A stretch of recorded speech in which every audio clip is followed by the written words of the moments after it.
Hello everyone. I don't know if you saw the earlier videos, I'll link them in the sidebar, but the Ice Cthulhu has definitely grown and prospered. Washington DC is expecting more snow in about an hour.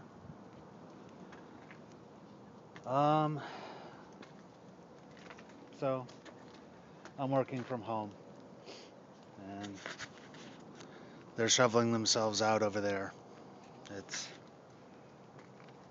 But there's more snow on the way.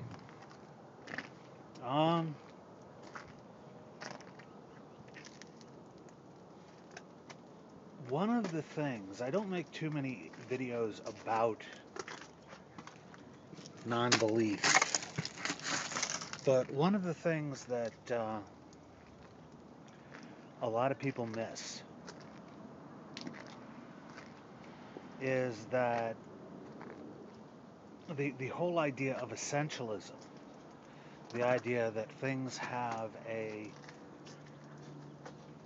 essence, a fixed nature to them,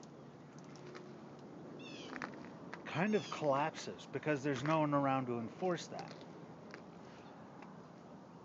And you talk to a doctor, a body is not a physical form that attempts to conform to the ideal of what a human being is, or even what is expressed in the genome. It is a self-modifying system that doesn't have any rest state or ground state to fall back on. You know, there is no magic spell to go heal which resets things back to normal, as much as legend would have us believe there is. There is no way to approach healing without first yourself finding out through research and through discovery what you want the end state to be, and then figure out how you can get there given the behavior of the system you're approaching. And this is one reason why followers of various ideologies that see themselves as, the natural best state for human economic interaction, human social interaction, to me they're all full of shit. As full of shit as a fundamentalist, as a young earth creationist, because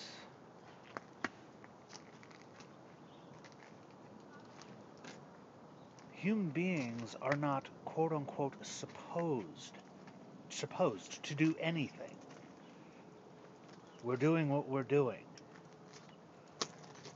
And usually because we're capable of it, or because we don't know we can't and we'll face the consequences, otherwise known as the "hey y'all watch this" principle.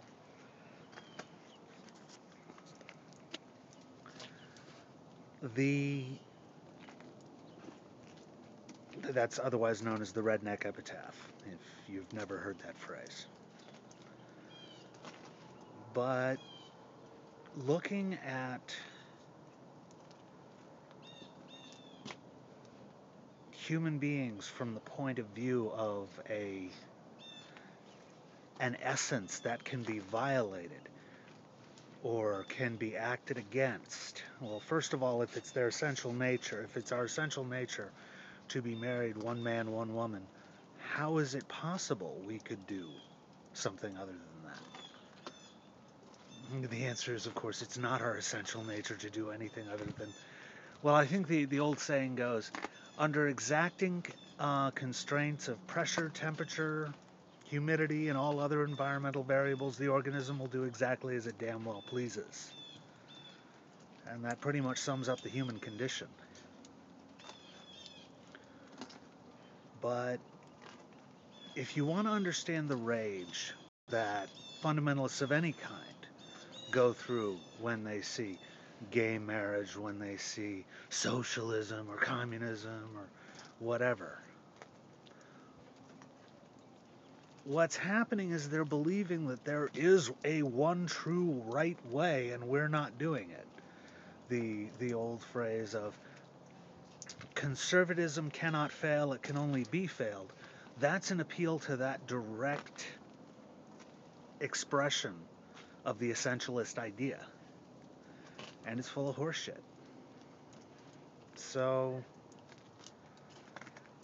the next time you're confronted with a social or political problem, or an economic problem, don't look at, well, what is the way things ought to be? Look at, what is the way things are now, and what is my goal? And what possible connections and decision paths are there between the two? It will seem more complex at first, but as you get better at looking at the world as a thing that grows and changes in all sorts of odd directions rather than some, like, I don't even know what to call it. I mean, I might want to appeal to Plato's forms, or that whole ideal of a metaphysical space in which the ideals live, and we are merely a flawed expression of that. But